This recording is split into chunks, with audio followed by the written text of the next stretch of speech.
వస్తున్నాను అబ్బాయి వస్తున్నాను.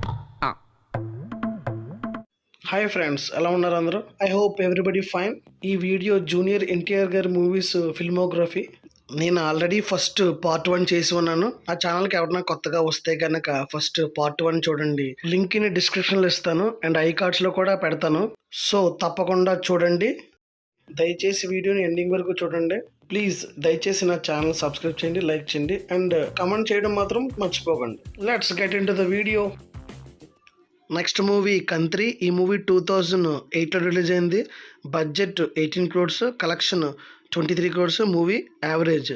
Directed by Meher Ramesh. యమదొంగతో కొత్త లైఫ్ స్టార్ట్ చేసిన మన ఎన్టీఆర్ గారు కొంతవరకు ట్రాక్లోకి వచ్చారని చెప్పొచ్చు. ఆ టైంకి మెహర్ రమేష్ గారు బాగానే ఫామ్లో ఉన్నారు. మూవీని కొంతవరకు పుల్ ఆఫ్ చేశారని చెప్పొచ్చు, బట్ కంప్లీట్గా సాటిస్ఫై చేయలేదు. ఈ మూవీలో లుక్స్ పరంగా, డాన్స్ పరంగా, యాక్టింగ్ పరంగా ఎన్టీఆర్ గారు ఎరగదీశారు. బట్ మన గ్రేట్ మెహర్ రమేష్ గారు పోక్రీ షేడ్స్ చూపించారు ఈ మూవీలో. ఫైనల్గా ఎన్టీఆర్ గారు యమదొంగ యొక్క కంబ్యాక్ ప్రాపర్గా యూజ్ చేసుకోలేదని చెప్పొచ్చు. Next movie Adhurs. ఈ మూవీ 2010 రిలీజ్ అయింది. Budget 22 crores, collection 30 crores. Movie super hit. Directed by VV Vinayak garu. After long gap Vinayak garu worked with NTR sir. VV Vinayak garu complete గా అతని మార్కును మార్చేసుకున్నారు. బేపచ్చమైన మాస్ ఎలిమెంట్స్ తో మూవీ చేసే వినాయక్ గారు ఈసారి కంప్లీట్ గా కామెడీతో మెప్పించారు. అసలు ఈ మూవీ గురించి పెద్దగా చెప్పాల్సిన అవసరం లేదు, ఎందుకంటే చారీ క్యారెక్టర్ అంతగా హైలైట్ అయిందని చెప్పొచ్చు ఈ మూవీలో. ఈ మూవీలో ఎన్టీఆర్ గారు చాలా కొత్తగా కనిపించారు. First time full length comedy role చేసి ఆకట్టుకున్నారు. ఎన్టీఆర్ గారు, బ్రహ్మానందం గారు గురు శిష్యులుగా చేసిన రోల్స్ ఇప్పటికి కూడా నెవర్ బిఫోర్ ఎవర్ ఆఫ్టర్ అని చెప్పొచ్చు. ఈ మూవీ జనాల్లోకి ఎంతగా ఎక్కేసిందంటే ఇప్పుడు కూడా ఈ మూవీలో సీన్స్ని మీమ్స్ గాను ట్రోల్ చేయడానికి వాడుతూ ఉంటారు. అబ్బో, ఈ మూవీ గురించి మాట్లాడుకుంటూ ఉంటే కనుక ఇదో పెద్ద వీడియో అవుతుంది. Next movie Brindavanam. ఈ మూవీ 2010లో వచ్చింది. Budget 35 crores, collection 70 crores. Movie super hit. Directed by Vamshi Paidipally. Almost 2009 around 2010 ఈ పీరియడ్ నుంచి ఆల్మోస్ట్ ఎన్టీఆర్ గారు స్టోరీ సెలెక్షన్స్ కొంచెం మార్చారని చెప్పొచ్చు. ఇది ఒక ట్రయాంగిల్ లవ్ స్టోరీ. ఈ మూవీని వంశీ పైడిపల్లి గారు బాగానే హ్యాండిల్ చేశారు. జనరల్గా వంశీ పైడిపల్లి గారి గురించి అందరికీ తెలిసిందే. అయినా ఒక మూవీ టికెట్ మీద 2 స్టోరీలు చూపిస్తారు. ఈ మూవీకి పెద్ద అసెట్ వచ్చేసి తమన్ గారి మ్యూజిక్. ఒక హీరో 2 కుటుంబాలు కలపడం అనేది మన టీఎఫ్ఏలో ఎప్పటి నుంచో ఉన్నదే. But this film worked out well at the Tollywood box office. అసలు ఏ మూవీ పేరు చెబితే ఎన్టీఆర్ గారు షేక్ అవుతారు, అశ్విని దత్త గారు పారిపోతారు, ఎన్టీఆర్ గారు ఫ్యాన్స్ పిచ్చెక్కిపోతారు. నన్ అదర్ దాన్ శక్తి మూవీ. ఈ మూవీ 2011 రిలీజ్ అయింది. Budget 30 crores, collection 21 crores. Movie disaster కా బాప్ అని చెప్పుకోవచ్చు. ఈ మూవీ గురించి ఎంత తక్కువగా మాట్లాడుకుంటే అంత బెటర్. పులిని చూసి నక్క వాత పెట్టుకుందంట, ఆ టైప్లో ఉంటుంది ఈ మూవీ. రాజమౌళి గారు మగధీర తీశారని చెప్పేసి మనం కూడా ఏదో తీసేసి జనాలకు చూపించేయకూడదు కదా. This is unforgettable movie in the life of NTR. Next movie వచ్చేసి ఓసరవెల్లి. ఈ మూవీ 2011 రిలీజ్ అయింది. Budget 25 crores, collection 32 crores. Movie average. భయ్యా, అసలు ఈ మూవీ ఎందుకు యావరేజ్ అయిందో ఎవరికి తెలియదు. యాక్చువల్గా మూవీ అయితే సూపర్గా ఉంటుంది, నో డౌట్. నేనైతే ఒకటి చెప్పగలను, ఇంటర్వెల్ తర్వాత మూవీ అంతా హీరోయిన్ యొక్క స్టోరీ అయిపోవడంతో ఎన్టీఆర్ ఫ్యాన్స్ బాగా హట్ అయిపోయారు బాబాయ్. బట్ ఈ మూవీ మాత్రం బుల్లితెర మీద ఎరగాడేసింది బాబాయ్. ఈ మూవీలో మనం అక్కడక్కడ Hollywood movie fight sequence reference చూడొచ్చు. ఓసరవెల్లిని డైరెక్ట్ చేసింది సురేంద్ర గారండి. నెక్స్ట్ మూవీ దమ్ము. ఈ మూవీ 2012 రిలీజ్ అయింది. Budget 27 crores, collection 36 crores. Movie above average. Directed by Boyapati Srinu గారు. మూవీ పేరు దమ్ము భయ్య, బట్ మూవీలో కొంచెం దమ్ము మిస్ అయిందని చెప్పొచ్చు. మూవీలో సాంగ్స్ బాగుంటాయి అండ్ ఎలివేషన్ ఫైట్స్ కూడా ఉంటాయి, ఎమోషన్స్ కూడా బాగానే హైలైట్ అని చెప్పొచ్చు. బట్ ఈ మూవీలో కొంచెం స్టోరీ మిస్ అయిందని చెప్పొచ్చు. After watching the movie something is missing. Next movie Baadshah. ఈ మూవీ 2013లో రిలీజ్ అయింది. Budget 55 crores, collection 80 crores. Movie super hit.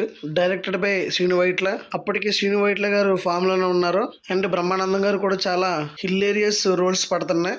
As usual Srinu Vaitla గారు ఇంటర్వెల్ తర్వాత కామెడీకి ఎక్కువ స్పేస్ ఇచ్చేవారు. Next movie Ramayya Vasthavayya.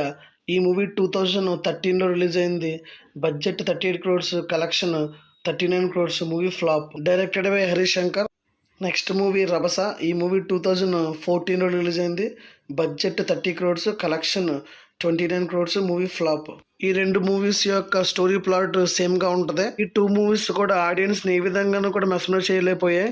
More over Ramayya వస్తావా ఈ మూవీలో ఎన్టీఆర్ గారి క్యారెక్టర్ కొంచెం నెగిటివ్ ఫీడ్బ్యాక్ అయితే వచ్చింది ఆడియన్స్ నుంచి. ఎందుకంటే హీరోయిన్ టీచ్ చేయడంలో కొంచెం డోసు పెంచారని చెప్పవచ్చు. Next movie temper. ఈ మూవీ 2015లో వచ్చింది. Budget 35 crores, collection 75 crores, movie hit. ఈ మూవీ నుంచి ఎన్టీఆర్ గారు కంప్లీట్గా స్క్రిప్ట్ సెలెక్షన్ అనేది కంప్లీట్గా చేంజ్ చేస్తారు. అసలు ఈ మూవీ నుంచి ఎన్టీఆర్ గారి కెరీర్లో గోల్డెన్ ఎరా స్టార్ట్ అయిందని చెప్పొచ్చు. ఈ మూవీలో ఫస్ట్ టైం ఎన్టీఆర్ గారు 6 packతో కనిపించారు. Really that was awesome. ఆ కాప్ రోల్లో బ్యాడ్ క్యారెక్టర్లో ఇరక్కుమ్మేయారు. అసలు బ్యాడ్ క్యారెక్టర్ నుంచి గుడ్ క్యారెక్టర్ షిఫ్ట్ అయినప్పుడు ఆడియన్స్ కి గూస్ బంప్స్ రావడం పక్క. అసలు క్లైమాక్స్ లో వచ్చే కోడ్ సీన్ అయితే ఆడియన్స్ మైండ్ బ్లాక్ అంతే. ఇంకా అసలు ట్విస్ట్ చెప్పాలంటే కళ్యాణ్ రామ్ గారు యాక్ట్ చేసిన పటాస్ మూవీ అండ్ టెంపర్ రెండు కూడా సేమ్ స్టోరీ లైన్స్ తో ఉంటాయి. At the same time both are blockbusters. Maybe Tollywood లో ఇలాంటి మిరాకిల్ ఎప్పుడూ జరిగి ఉండదు. నెక్స్ట్ వచ్చిన మూవీ నాన్నక ప్రేమతో. ఈ మూవీ 2016 రిలీజ్ అయింది. Budget 50 crores, collection 90 crores, movie super hit. Directed by Sukumar. ఈ మూవీతో సుకుమార్ గారు సక్సెస్ ట్రాక్ ఎక్కేశారు. ఈ మూవీలో ఫిజిక్స్ కి పెద్దపీట వేశారు, లాజిక్స్ తో ఆడుకున్నారు, మ్యాథ్స్ తో మెంటల్ రప్పించేశారు ఆడియన్స్ కి. ఈ సినిమాలో కొన్ని సీన్లు అర్థం అవ్వాలంటే మనం డెఫినెట్ గా మన మెదడుకి పదును పెట్టాల్సిందే. అట్ ద సేమ్ టైం నాన్న మీద వచ్చే ఎమోషనల్ సీన్స్ తో ఆడియన్స్ ని కంటతడి పెట్టించారు. Next movie Janata garage. ఈ మూవీ 2016లో రిలీజ్ అయింది. Budget 45 crores, collection 135 crores, movie block buster. Directed by Koratala Shiva. ఈ మూవీ ఫస్ట్లో ఫ్లాప్ టాక్ తెచ్చుకుంది. ఈ మూవీలో ఎన్టీఆర్ గారు నేచర్ లవర్గా కనిపిస్తారు అండ్ ఆ తర్వాత సొసైటీ రిఫార్మర్గా చేంజ్ అవుతారు. ఈ మూవీ ఎఫెక్ట్ అప్పట్లో సొసైటీ మీద గట్టిగా పడింది. కొన్ని సీన్లలో ఎన్టీఆర్ గారు నేచర్ గురించి చెప్పే విధానం చాలా బాగా ఆడియన్స్కి కనెక్ట్ అయింది. బట్ మూవీ ఎండింగ్లో మనకి మూవీ భారతీయుడి షేడ్స్ కనిపిస్తాయి. నెక్స్ట్ మూవీ జై లవకుశ.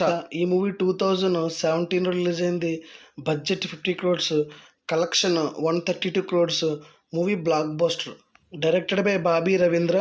ఈ మూవీలో త్రిబుల్ క్యారెక్టర్ ప్లే చేశారు. జూనియర్ ఎన్టీఆర్ గారు కామెడీయే కాకుండా విలనిజం కూడా పండించగలనని చేసి చూపించారు. Next movie Aravinda Sametha. ఈ మూవీ 2018లో రిలీజ్ అయింది. Budget 60 crores, collection 165 crores, movie block buster. Directed by Trivikram గారు. ఒక హీరో ఒక పెద్ద యుద్ధం చేసిన తర్వాత ఆ తర్వాత వచ్చే కాన్సిక్వెన్సెస్ ఎలా ఫేస్ చేశారో, చివరగా వాటికన్నిటికీ ఎలాంటి కన్క్లూజన్ ఇచ్చారో ఈ మూవీ చూసి తెలుసుకోవాల్సిందే. ఇంట్రెస్టింగ్లీ రాయలసీమలో ఫ్యాక్షనిజం ఏ విధంగా స్టార్ట్ అయిందో మనకి చూపించారు. Next pan India movie RRR. ఈ మూవీ 2022లో రిలీజ్ అయింది. Budget 500 crores, collection 1250 crores, movie industry hit. అసలు ఈ మూవీ గురించి చెప్పాలంటే ఒక ఇంటర్వెల్ సీక్వెన్స్ చూస్తే చాలు మైండ్ బ్లాక్ చేసేస్తుంది. యాక్చువల్లీ మూవీలో కొమరం భీమ్ యొక్క స్టోరీ లెంగ్త్ తక్కువైనా ఎన్టీఆర్ గారు ఆ క్యారెక్టర్ చేయకపోతే మూవీ ఈజ్ అన్ఫినిష్డ్. కానీ భయ్య పర్టికులర్గా కొమరం భీముడో సాంగ్కి ఆడియన్స్ అందరూ కూడా లిటరల్గా థియేటర్లో ఏడ్చేసారని చెప్పొచ్చు. ఆ సాంగ్ అయితే మూవీకి బీభత్సమైన బూస్ట్ అండ్ ఇంపాక్ట్ ఇచ్చింది. ఆ సాంగ్ ప్లేస్లో ఇంకొకరిని ఊహించుకోగలమా? NTR means emotions, emotions means NTR. Emotions కానీ కేర్ ఆఫ్ అడ్రస్ ఉంటే కనుక డెఫినెట్గా అది ఎన్టీఆర్ గారు అని చెప్పొచ్చు. ఇంకా ప్రత్యేకంగా చెప్పుకోవాలంటే నాటు సాంగ్. ఈ సాంగ్తో వరల్డ్ వైడ్ పాపులర్ అయిపోయారు. ఇంకా సాంగ్ అయితే కనుక ఆస్కార్ వచ్చింది. ఈ విషయం అందరికీ తెలిసిందే. Still the song is shaking the internet. ఇక ఈ మూవీ గురించి చెప్పుకుంటే పోతే కనుక డెఫినెట్గా ఒక 10 వీడియోస్ అవుతాయి. Thanks for watching. జై హింద్.